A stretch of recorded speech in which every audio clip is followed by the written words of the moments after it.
Hello बच्चों, मैं हूं महेश मौर्य और आपका प्यारा सा चैनल है महेश मौर्य क्लासेस। हम अब आपके इस लेक्चर में 3D टॉपिक के बारे में कुछ बताने वाले हैं। ठीक, 3D 2D बताएंगे थोड़ा सा इसमें क्या करना होता है।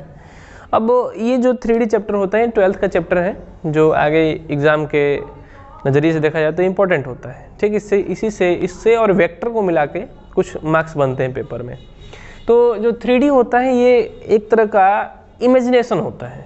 ठीक, जो 2D हम सब 2D देखते रहते हैं तो हमें समझ में आता है कि हाँ ये इस तरीके से होना चाहिए, इस तरीके से होना चाहिए। लेकिन जो 3D होता है वो थोड़ा अलग होता है। माइंड में जो है काल्पनिक इस फिगर बनाने पड़ जाते हैं, चित्र बनाने पड़ते हैं। ठीक, तो थोड़ा इसमें दिक्कत आता है। जो आपका चैप्टर है 3D, उसे हम मुख्य रूप से 3 पार्ट्स में डिवाइड करके पढ़ते हैं, क्योंकि इस तरीके से आसान होता है। ठीक, 3 पार्ट्स में अगर डिवाइड करेंगे तो थोड़ा चैप्टर आसान हो जाएगा। सबसे पहला होता है कि रेखा के बारे में पढ़ना होता है, दूसरा होता है समतल, फिर जो लास्ट में आता है कि दोनों को ही हमें एक साथ पढ़ना पड़ता है, जिसे हम सिंपल नाम दे रखा है, रेखा और समतल एक साथ जो पढ़ने होते हैं। ठीक, तो जो रेखा होती है ये सिंपल एक लाइन होती है, जो समतल होता है ये एक प्लेन होता है, जैसे आपके घर की दीवार हो सकती हैं। ठीक, आपका कॉपी किताब का ऊपरी कवर हो सकता है ऊपर का, तो उसे हम समतल कहेंगे। और रेखा और समतल, जब समतल और रेखा एक साथ पड़ जाए, एक साथ आने लगे, तो उसे हमें रेखा और समतल पढ़ना होता है। जो सबसे इम्पोर्टेंट पॉइंट होता है वो रेखा में या समतल में भी, ये दोनों ये होते हैं दिक् अनुपात और दिक्कोज्याय। दिक् अनुपात और दिक्कोज्याय। ठीक, ये सबसे इम्पोर्टेंट पॉइंट होते हैं इस चैप्टर के, जो कि इसमें पड़ जाता है। यही होते हैं, लेकिन उसको हम अभिलंब बोलने शुरू कर देते हैं कि इसे अभिलंब होगा हमारा। बताऊंगा समतल में कि अभिलंब क्यों करना पड़ता है इसे। तो जो हमें 3D चैप्टर में मुख्य रूप से जानना है, आपको इस चैप्टर को अगर सही से पढ़ना है तो इसके बारे में सही से जानना होगा कि दिक् अनुपात और दिक्कोज्याय क्या होती है। इसे आपने वेक्टर में भी पढ़ा होगा, लेकिन थोड़ा सा आसान करके हम आपको बताएंगे क्या होता है। जो दिक् अनुपात होता है ये किसी भी लाइन का शुरुआती पॉइंट और एंड पॉइंट का अंतर होता है। सिंपल में अगर यहाँ पर A है, यहाँ पर B है, तो A के कुछ पॉइंट होंगे। जैसे अब अगर हम 3D पढ़ रहे हैं तो x, y, z लेना पड़ेगा, तो x1, y1, z1 और यहाँ पर x2, y2, z2। तो जो इन दोनों का अंतर होता है उसे दिक् अनुपात कहते हैं। जैसे x2 - x1, y2 - y1, z2 - z1, इस तरीके से हम इसे कहते हैं। ठीक, मैं आपको बता भी देता हूँ, सही से बता देता हूँ कि दिक् अनुपात क्या होता है। थोड़ा सा वेक्टर में भी आपको ले चलना है अभी। दिक् अनुपात, तो मैं आपको सिंपल बता देता हूँ कि दिक् अनुपात का मतलब, जैसे कि मान लीजिए कि हमारे पास कोई रेखा है AB, तो हम इसे मान लीजिए कि हम AB वेक्टर से दिखा रहे हैं। ठीक, E के जो पॉइंट है वो x1, y1 और z1 है, और जो B के पॉइंट है वो x2, y2, z2 है। ठीक, ये सिंपल पॉइंट ले रखे हैं हमने, x2, y2, z2 है। तो अगर आपको दिक् अनुपात निकालना है, डायरेक्शन रेशियो निकालना है इसको, तो करते क्या है कि B वाले में से A वाला को हटा देते हैं, क्योंकि अपने वेक्टर में ऐसे ही किया होगा कि OB लिखा है आपने स्थिति सदिश के लिए, तो मैं सिंपल लिख रहा हूँ B में से A घटा देने पर। ठीक, ये तो x2 - x1, दूसरा हो जाता है y2 - y1, और तीसरा हो जाता है z2 - z1। तो ये जो होता है इसे हम दिक् अनुपात बोलते हैं। ठीक, दिक् अनुपात कहते हैं इसे। अब मैं थोड़ा सा आपको वेक्टर में ले चल रहा हूँ, क्योंकि वेक्टर के बारे में जानना भी जरूरी है, क्योंकि अगर आप उसे नहीं जानेंगे तो थोड़ा सा इसमें दिक्कत आने वाला होगा। वेक्टर पढ़ लिया को तो ठीक है, नहीं पढ़ा तो ध्यान देना है। जैसे मान लीजिए कोई भी हमारे पास एक रेखा है, इसका अगर दिशा हो जाए, परिमाण तो होना ही है इसका, तो दिशा अगर हो जाता है, डायरेक्शन हो जाता है, तो जैसे इसका डायरेक्शन आता है लाइन का, तो ये सदिश कहलाना शुरू कर जाते हैं, वेक्टर कहलाना शुरू कर देते हैं।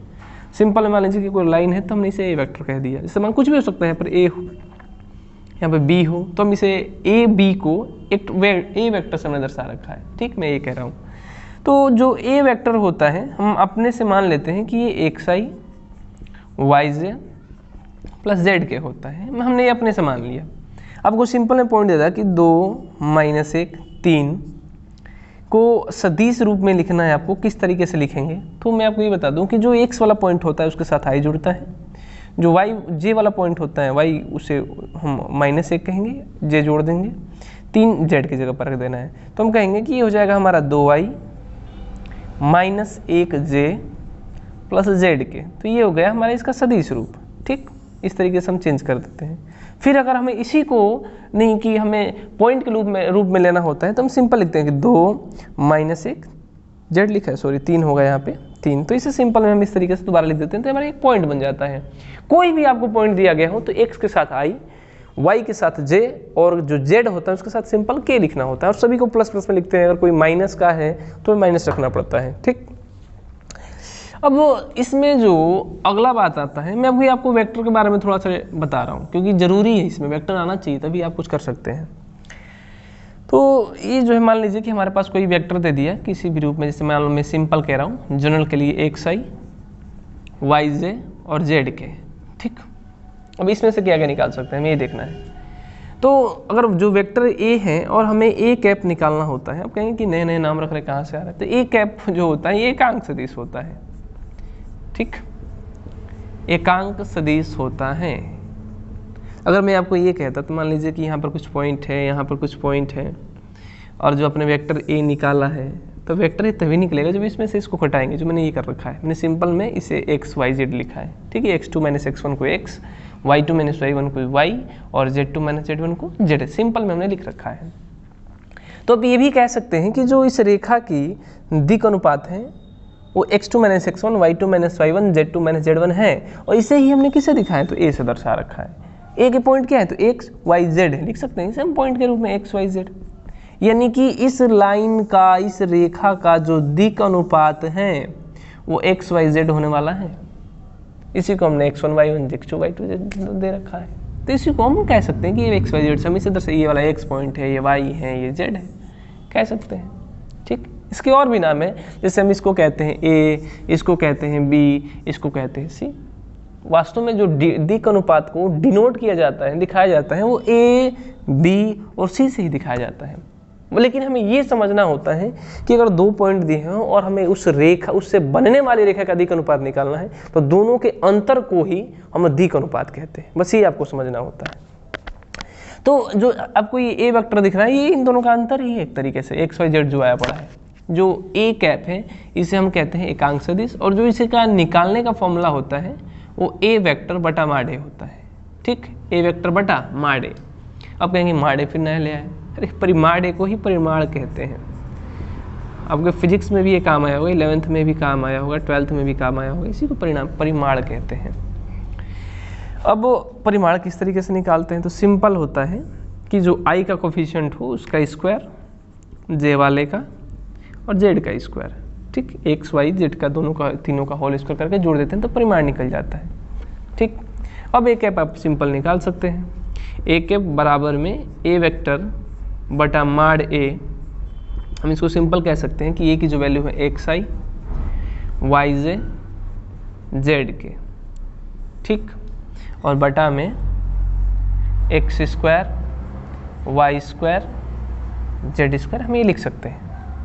यानी कि जो एक कैप के जो कंपोनेंट आ रहे हैं, सदिश के अवयव जो आ रहे हैं अलग अलग पार्ट, वो आए हैं एक्स बटा में अंडर रूट में एक्स स्क्वायर वाई स्क्वायर और जेड स्क्वायर। जो दूसरा आया है वो है वाई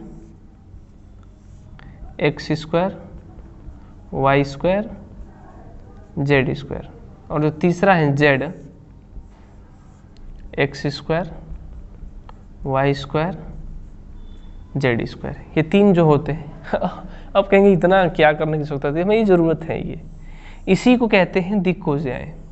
इन्हीं तीनों को दिक्कोज्याय कहा जाता है, ठीक। इसको दर्शाते हैं L से, इसको दर्शाते हैं M से और इसको दर्शाते हैं N से, L M N, ठीक।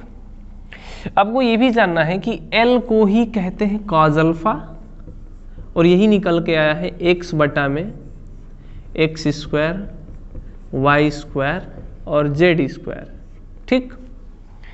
अब जो x है वो इन दोनों का अंतर था और इन्हीं को हमने कैसे दर्शा रखा है, a भी कहते हैं, b भी कहते हैं और c भी कह देते हैं। ये भी एक्स वाई जेड मैंने यहाँ लिख रखा है, आपको इसे ए आई बी सी भी दर्शाते हैं। दिक् अनुपात को ए बी से दर्शाया जाता है। इसका दिक् अनुपात क्या होगा तो b में से वो घटा देंगे तो a ही आया पड़ा, और मैंने इसको एक्स वाई जेड माना है इसलिए मैंने एक्स वाई जेड लिखा है। लेकिन इसी एक्स वाई जेड को ए बी सी भी कहते हैं, बस दर्शाने का तरीका अलग है। तो हम ये भी लिख सकते हैं कि L बराबर ही कॉज अल्फा और x की जगह पर a, सेम एक b c, a b c, इसको जगह पे एक्स वाई जेड भी आप लिख सकते हैं, कोई दिक्कत नहीं है, ए बी सी। तो हम लिख सकते हैं ए स्क्वायर बी स्क्वायर और सी स्क्वायर। इसी तरीके से m आता है, इसको कहते हैं कॉस बीटा, और आप एक्स वाई के रूप में इसे लिख सकते हैं, और आप सिंपल में ये भी लिख सकते हैं। चलिए मैं वाई के रूप में पहले लिख देता हूँ, x square y square z square, और इसी को कहते हैं अंडर रूट में a square b square c square. ठीक, जो n होता है उसे कास गामा कहते हैं, और इसे z से दर्शाते हैं। ये बनता है x square y square z square, या सॉरी ये गलत है, थोड़ा सा b होगा इसे, और इसको कहते हैं c ए स्क्वायर बी स्क्वायर और सी स्क्वायर। ठीक, तो ये जो होते हैं दिक्कोज्याय होती हैं, और ये जो होते हैं ये वाला हिस्सा, दोनों का अंतर जो होता है इसे हम दिक् अनुपात कहते हैं। इसे हमने इस रूप से भी दर्शा रखा है, ए बी सी से भी दर्शाते हैं, एक्स वाई जेड से भी, अपना अपना मन होता है दर्शाने का, इसमें कोई दिक्कत नहीं है, आप जिसे चाहें उससे दर्शा सकते हैं। लेकिन पूरे चैप्टर में ए बी सी से ही चलने वाला है, इसलिए मैंने आपको ए बी सी बताया। ठीक, थोड़ा सा समझने वाला पॉइंट अब ये है कि अगर मैं आपसे ये कहता कि किसी जो रेखा है, कोई भी रेखा है, मान लीजिए माना एक रेखा का दिक् अनुपात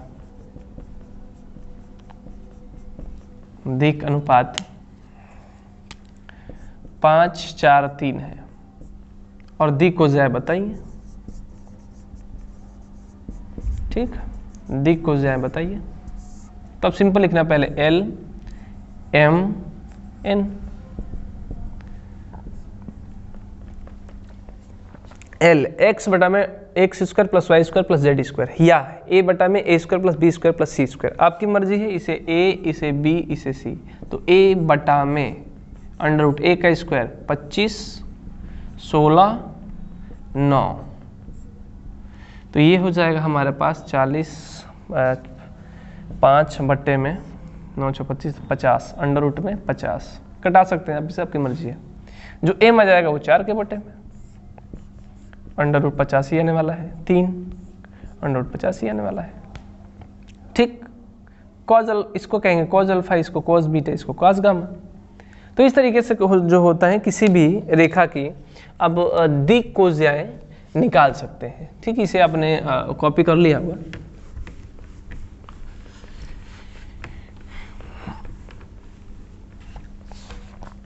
ठीक, एक दो आपको क्वेश्चन इस पर और करवा दे रहे हैं। चलिए देखिए क्या करेंगे अगला।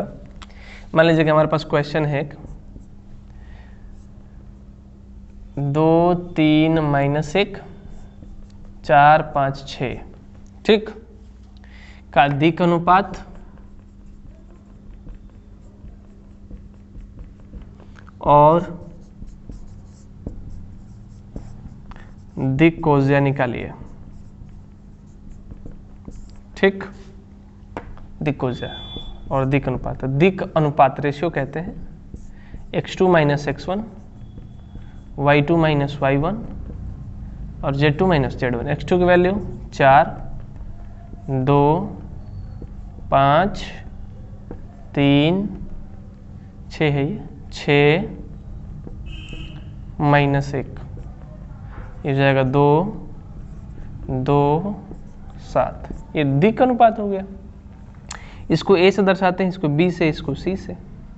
तो जो l की वैल्यू होगी वो a की वैल्यू 2 बाय 2 का स्क्वायर 4 4 49, यानी कि 2 बटा 57। जो m आता है वो आएगा 2 बटा, सेम आने वाला है, करके देख लेंगे आप, और ये आएगा 7 बटा 57। ठीक, तो ये था दिक् अनुपात किस तरीके से निकालते हैं। आपको थोड़ा सा वेक्टर के रूप में चर्चा किया, और दिक्कोज्याय के बारे में थोड़ा सा बता रखा है इसमें। और चैप्टर आसान है, कोई टफ डरने की जरूरत नहीं है। अगर आपको कहीं पढ़ रहे हैं समझ में नहीं आया है तो उसमें कोई दिक्कत नहीं है। तो आपको बस यही समझना है कि दिक् अनुपात और दिक्कोज्याय क्या होती हैं। ठीक, अगर आप इतना समझ गए तो आप समझ लीजिए कि रेखा और समतल आपके लिए दोनों आसान होने वाले हैं। ठीक, आपको ये भी ध्यान देना होता है कि किसी भी रेखा की केवल एक ही दिक्कोज्याय होती है, किसी भी रेखा की केवल एक ही दिक् कोज्याएं होते हैं, दिक् अनुपात ज़्यादा निकल जाते हैं, कोई दिक्कत नहीं, बहुत सारे निकल सकते हैं, लेकिन दिक् कोज्या यूनिक होती है। अगर दो रेखाएं समांतर हैं तो इनके दिक् कोज्याएं समांतर होने वाले होंगे, बराबर होंगे। ठीक, दिक् कोज्याएं कह रहा हूँ, बराबर होंगे, दिक् अनुपात की गारंटी नहीं है। जो दिक् कोज्याएं होती हैं वो हमेशा ही बराबर होती हैं। ठीक, दो रेखाएं यदि लंबवत होती हैं तो आपको आगे बताना लंबवत में क्या कंडीशन आता है, एंगल निकालने पे आता है। और जो रेखाएं होती हैं, ये कितनी भी समांतर रेखाएं आप ले लेंगे, उनके दिक् कोज्याएं हमेशा ही बराबर होंगी। ठीक, तो अगर आपके पास कोई भी बुक हो तो उसमें से आप क्वेश्चन ट्राई कर सकते हैं। दिक् कोज्या और दिक् अनुपात आपको सही से आने चाहिए। अगर आपको ये सही से आ जाते हैं तो पूरा चैप्टर आसान होने वाला है, इसमें कोई डरने की बात नहीं है। ठीक, डरने की क्या बात है, ऊपर वाला अपने साथ है। ठीक, अगर आप मेहनत करेंगे तो आगे बढ़ेंगे, नहीं मेहनत करेंगे तो पीछे रह जाएंगे। तो ये जो है दिक् कोज्या और दिक् अनुपात है। चलिए।